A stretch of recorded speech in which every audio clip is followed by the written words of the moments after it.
Hello and welcome to today's episode of the Ramblings of a 42-Year-Old Man.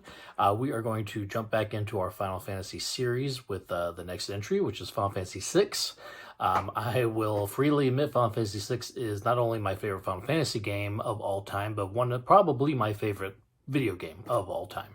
That being said, we are probably going to go a little deep into this one. It's got a pretty solid, lengthy story, and I'm going to get into pretty detailed explanations of things. So we're probably going to be splitting this out into a couple parts because I don't want to have a huge video out there for people to have to sit through. I would like for people to be able to kind of check in as they have the time to and not take a whole bunch of their time talking about it. So we'll probably do a few parts. We'll see how many we go, but this will be part one of question mark. We'll see how we do. But stay tuned for as we dig into Final Fantasy VI.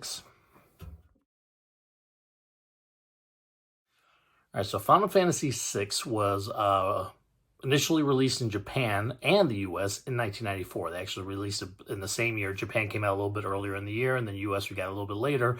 Now, the U.S. release, since at this point in the U.S. we had only gotten Final Fantasy I and then Final Fantasy IV, which they called Final Fantasy II here in the U.S. This was only our third Final Fantasy game here in the U.S. So they went ahead and titled this for us Final Fantasy III. And it was like that for a number of years, until the Final Fantasy Anthology came out in 1999, and they put the Final Fantasy VI name on that when it was comboed with Final Fantasy V. And at that point, from that point forward, it was always Final Fantasy VI on all future re-releases, including Nintendo Advance, including the Switch, including the mobile phones had multiple ports, and of course the most recent version being the Pixel Remaster. Just like everything else, this is the last one of the Pixel Remasters from Final Fantasy 1 up through Final Fantasy 6, and those will all be included in that Final Fantasy Pixel Remaster collection coming out on PS4 and Switch here later this year. So this is the first Final Fantasy that was not directed by Hironobu Sakaguchi. He jumped up to executive producing duties at this point, and he started putting his resources into the Final Fantasy The Spirits Within movie that would come out a few years later to unfortunately disastrous results. But we'll get into some of that stuff later. But so he steps back from directing duties, kind of goes into producer role. And so this game is co-directed, and it's co-directed by pardon me for names as always, Yoshinori Kitase and Hiroyuki Ito, and they're co-directors of the game. They'll go forward to direct multiple Final Fantasy games, and each of them actually will have their own games at some point in the future as well. Nobuo Uematsu returns for music, and I would say this soundtrack is probably one of, if not the best Final Fantasy soundtrack ever, one of the best video game soundtracks probably ever, and you can take that as opinion, but it's a pretty awesome soundtrack.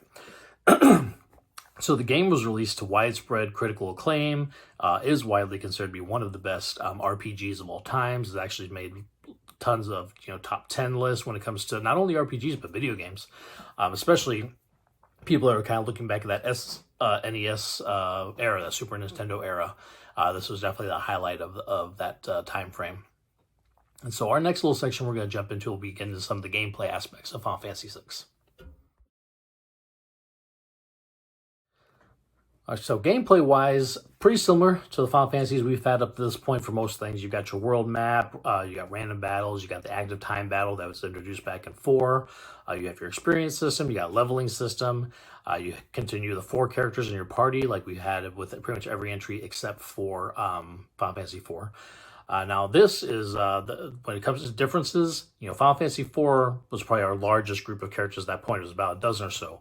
This game has 14 characters, and unlike Final Fantasy IV, you will get to points in this game where you get to pick who you want to take on these different missions with you. You are not locked into specific characters throughout the entire game. You'll have some missions where some certain characters have to be part of, but overall, you'll get to mix and match, pick who you like, whoever it is that has the skills that you enjoy the most, or whoever you've leveled up the highest, and you want to keep that person in your core party. This is the beginning of where players have choice in the characters that they bring with them, and that will continue on pretty much till Final Fantasy 15, I think, when you're pretty much locked into your characters at that point. But for between now and then, this is the beginning of where you get to select the characters that you want to bring out of a plethora of different characters. So also different is the magic system in this game. Every character can equip on them something called Magicite, which we'll get into exactly what that is as we go through the story. But Magicite will teach characters different magic depending on which Magicite you have equipped. There's different magic spells you can learn, and you'll earn points at the end of battle along with your experience points. You'll learn ability points to learn these magic spells. And you do, some Magicite might have like fire, ice, and lightning, and then you'll see something that says like times 10 or times 2, and that means like however many points you're earning, multiply that by whatever that number of times 2 or times 10 is, and that's how fast you'll learn the spell. So you'll have harder spells later in the game where it's only times 1. So for every 1 point you get 1% of learning that spell. But then you'll have ones that are easier. Like there's one that gives you like a times 20. Well, if you get 5 points of ability points, you've already mastered that spell. So some of them can be quick. But there are something like 22, I think, 20-something different Magicites that you can equip. And if you do equip these Magicites, they have kind of the summons in this game, they're called Espers. So if you have a specific Magicite, the Esper that is related to that Magicite, you would be able to summon them in battle as well. So that's how your summon and your magic skills kind of go in this game.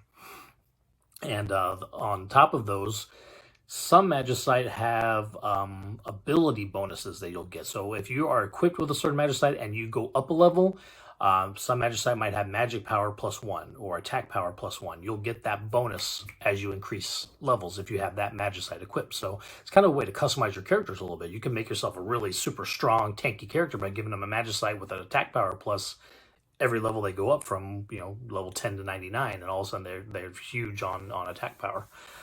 So it's a pretty good way to kind of customize not only the magic that your characters have, but also the abilities or the attack strength or magic strength. You can make yourself a strong magic character, a strong attack character. You can play with it however you like.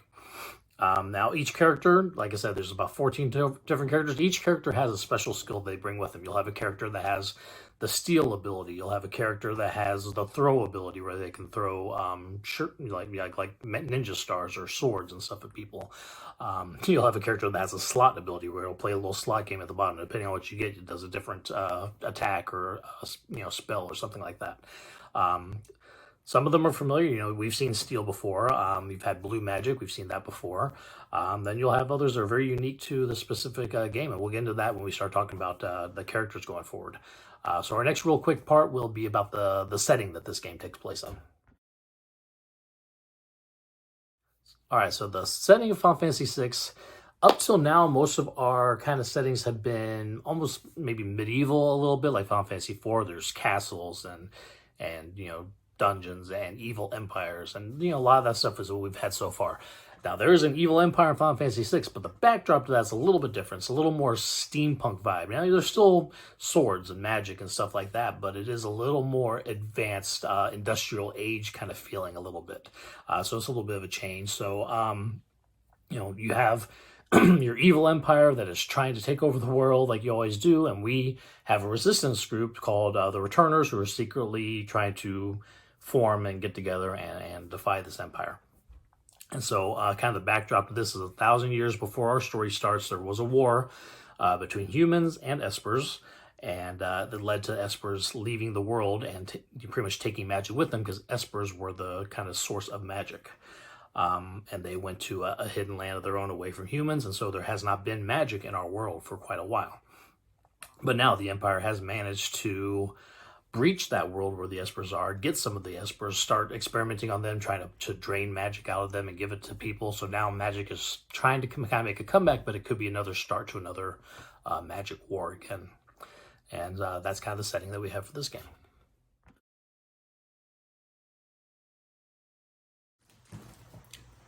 We open Final Fantasy VI on a scene of 3 soldiers in what is called Magitech armor. It's kind of like a large vehicle that they can ride in, single-person vehicles with like 2 legs. They walk in, and they are raiding the town of Narshe. And one of the people in these vehicles is a character we come to know as Terra. And at this point, she is not talking. She doesn't seem to really be knowing much what's happening around her. What we find out later is that she's been kind of under this mind control using a slave crown that she wears on her head. And it pretty much has where whatever the Empire tells her to do, that is what she does. And so she's been kind of joined forces with these two soldiers from the Empire, and they come up to Narshe, and they are looking into reports that there has been an Esper sighting in the town of Narshe. And so they go through. They're kind of taking out the Narshe security forces. Kind of just run all the way through the town to get to the mountains behind, where they find the Esper. But when they get near it, Terra kind of somehow has some sort of a connection or something to it. It ends up blowing the other two guys away, and then she passes unconscious. One of the townspeople finds her, takes her in, realizes that she was under mind control. She does not, she was not responsible for the actions that happened in town, but other people in the town are kind of after her. And so he sends her through a back way through those back mountains to try to escape town. After he kind of gets her started on her way, our adventurer, Locke, shows up. He likes to be called an adventurer. He's a treasure hunter. The other guy calls him a thief. And Locke's special skill is that steal skill that we've seen before, where he can jump at enemies in battle and take items from them. Sometimes you can get solid good weapons from enemies, armor even. A lot of times you're getting potions and antidotes, not really great things, but there are some enemies, especially on the boss side, where you can get some interesting items with that steal ability. All right, so Locke comes back through the mountains too. He connects up with Terra, is able to kind of protect her from some of the attacking townspeople using the help of some Moogles that live in the mountains. Moogles are kind of these little bear-like creatures that look like little white stuffed teddy bears, but they talk and interact, and they're living creatures. We also kind of get a view of one of them. His name is Mog. He will come into play later on in the game. But Locke and Terra escape Narshe, and they are on their way to the next section of the game, where they'll be heading towards Figaro Castle.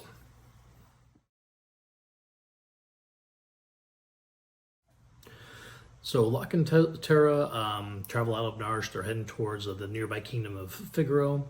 They get to the castle. Locke introduces Terra to the king. His name is Edgar. He is kind of young, but he is the king of Figaro.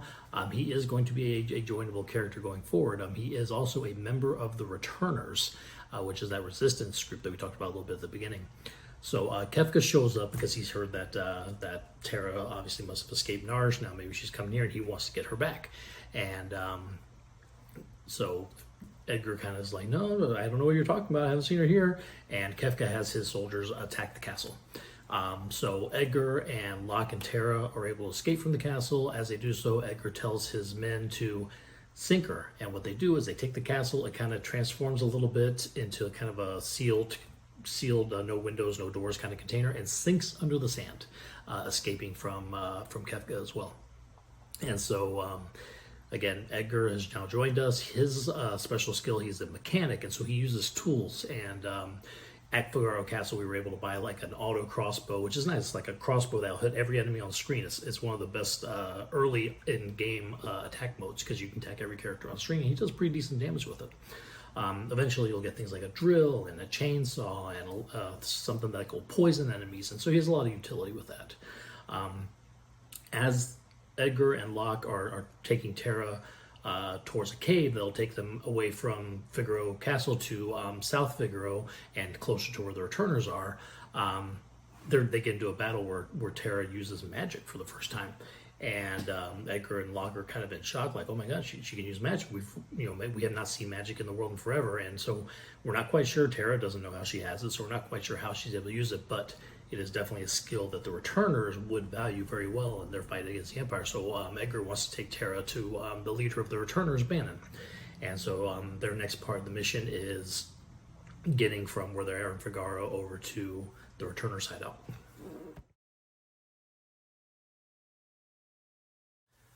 So Edgar, Locke, and Terra pass through a cave that leads them to South Figaro, which is a town where when they go in, if you go into the tavern there, you'll see the character of Shadow shows up, and he gets one of those little intro boxes, so you know he'll be a usable character in the future. Can't use him right now, he doesn't want anything to do with you guys right now. So you guys leave him alone. keep traveling towards the mountains, where once you pass the mountains, you'll get to where the Returner's base is hidden. You find this little like house, which Edgar goes into and kind of recognizes things about it that remind him of his twin brother, which I may have forgotten to mention back in the Figaro section. Edgar has a twin brother who left when Edgar became king. He did not want to be in the kingdom anymore. He kind of took off to do his own thing, and so that is the character of Sabin, and we'll find out a little bit more about him later. But he evidently has been living in this house, and Edgar can kind of tell by some of the way that the house is that Sabin has been there. So we continue up the mountain so we can get to the other side where the Returner's base is, and we are attacked by like a kind of a karate master martial artist kind of character, and we figure out that him and Sabin were students of the same master. The master died, and this guy is upset that Sabin was chosen to kind of take over, I guess, the martial art school or whatever they had. Sabin shows up to save us from this guy, says, hey, no, you were chosen to lead this. I'm not going to be the leader of this, but they end up fighting. Sabin defeats him, and then Sabin, after talking with Edgar and Locke and Tara and figuring out what's going on, is like, okay, I'll join you guys and run over to the Returners with you. So again, he's a martial artist. He's got moves called blitzes, which depending on inputs that you can enter into the game during his attack time, he can do different skills like a pummel or something where he'll jump on somebody, hit him really hard. He'll have suplex, which is when he'll pick somebody up and throw them down on our head, which we'll have a real quick funny part about that later on in the game as well. But so Sabin joins us. So now we got Sabin, we got Edgar, Locke, and Tara heading off to the Returner hideout. We get up there, and the Returners are kind of trying to talk Tara into joining. They can really use her skills, but they don't want to force her to join. That would make them just as bad as the Empire, so they're trying to get her to make that choice. Meanwhile, the Empire has attacked South Figaro because I think they're kind of following that trail up to try to get to find Tara. And so our characters decide that Locke is going to go down to South Figaro, try to kind of scout around, see what's going on, see if we can figure out, just kind of spy a little bit. Meanwhile, the rest of us, including Bannon, the leader of the Returners, are going to jump out this little raft and go on a raft and go up the stream back to Narshe, where we hope to meet with some other of our resistance people as well. So the characters kind of split up. Locke heads down South Figaro. The rest of us go on the stream. As we're going down the stream, we get attacked by a talking octopus. His name's Ultros. We will see him many times throughout the game, but he attacks us. We fight. We defeat him. Unfortunately, during the fight, Sabin falls off the raft and is carried away down the river the opposite direction we're going. So we have a split here where we're going to have three different choices to make of which story we want to follow: Locke, Sabin, or Edgar and Tara. And we'll end up doing all of them, but we'll go through each scenario one at a time.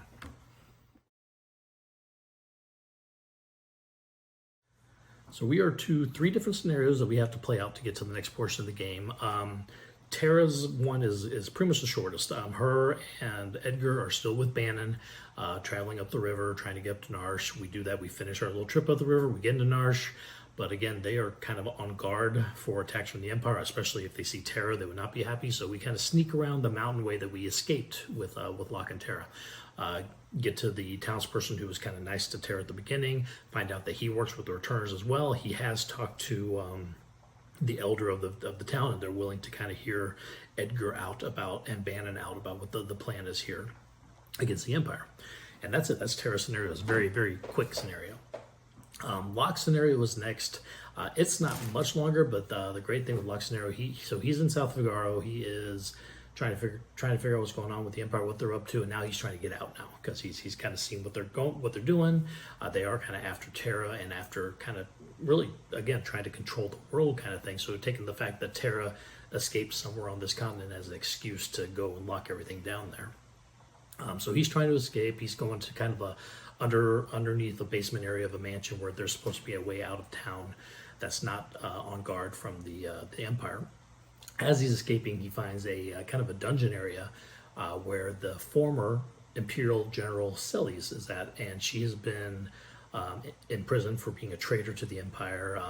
Evidently, she wouldn't go along with some of the plans the Emperor had, and so they imprisoned her. And Locke, who has kind of a backstory of wanting to be a protector and really having that need to protect in him, is like, I'm going to bust this girl out. So he goes in, he gets her out of her prison and tells her to come with him, that the Emperor's just going to keep coming after her. So what is it? She joined them. She'll have useful information that they can share with the Returners. So Celes now joins the team. Celes is probably my favorite character of almost any Final Fantasy game. Just she's got some pretty cool story beats. Her and Locke especially, those two characters go together quite a bit throughout this game. But so we start with her, and she's got an ability called Runic, which comes in handy in certain situations. If you're fighting an enemy or a boss that is utilizing magic a lot, she does Runic. What she does is she kind of like sticks her blade up in the air and attracts any magic that comes to the party. So instead of getting hit with a spell, it'll hit her blade, she'll dissipate the spell, and we won't get damaged. So there are times where that comes in handy. There's some major magic using enemies in the future that can come in handy on. It's not the best attack skill, but it's definitely a good defensive skill. She also somehow has some magic abilities, and for her, the way that she got it was while the Empire was kind of experimenting with these Espers, they would pull some magic power out of them and infuse it into people like Celes and Terra to try to be able to get them to use magic. And so she's got some light magic powers as well. So Locke and Celes escape South Figaro, and they go up through the cave heading towards Narshe, and we stop following them there. We know that they're going to end up getting to Narshe eventually. So Sabin's scenario is the next one that we cover. That was a little bit longer. I'm going to go ahead and put it in its own little section here.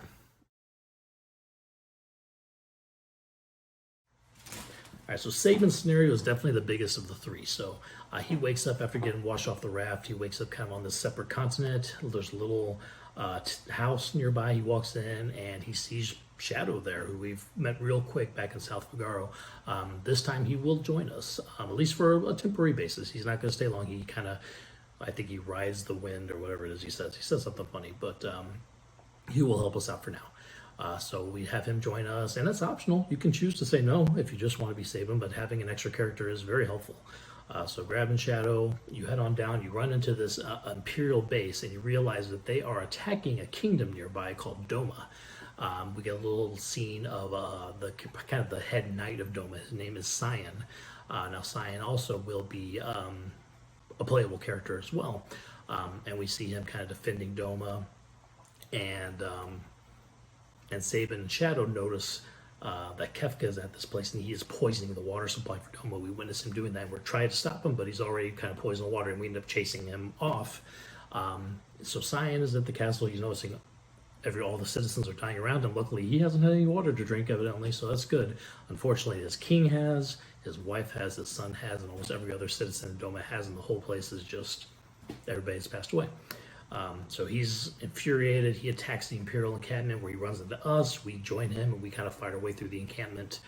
We tell him, hey, we're fighting against the Empire. Join us and we can help you, kind of get revenge for your kingdom and your family. So he does. He joins Sabin and Shadow. So maybe forgot to say Shadow, being kind of a ninja assassin, his special skill is to throw.